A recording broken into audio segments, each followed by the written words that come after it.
আসসালামু আলাইকুম সম্মানিত দর্শক শ্রোতা। আমি এখন অবস্থান করতেছি কবি শামসুর রহমান স্যারের জন্মভূমি, বীর শ্রেষ্ঠ মতিউর রহমান স্যারের জন্মভূমি, এমনকি আমারও জন্মভূমি রায়পুরাতে।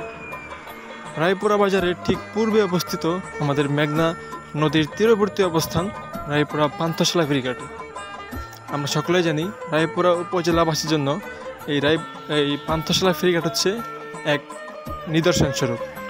সকাল থেকে সন্ধ্যা অবধি আমাদের এই ফেরি চলাচলের যে সেবা, সেই সেবা চালু থাকে।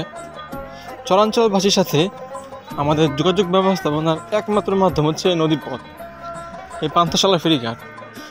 সকাল থেকে সন্ধ্যা অবধি চরাঞ্চলবাসী তাদের দৈনন্দিন জীবনযাপন পরিচালনা করার জন্য এপার থেকে ওই পার, ওপার থেকে এই পার এই ফেরির মাধ্যমে সম্পন্ন করে থাকে।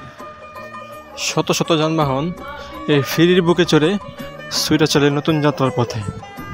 আর্থসামাজিক উন্নয়নে ও চরাঞ্চলবাসীর যাতায়াত ব্যবস্থার সুবিধার জন্য রায়পুরা পান্থশালা ফেরিঘাটের ভূমিকা অপরিসীম।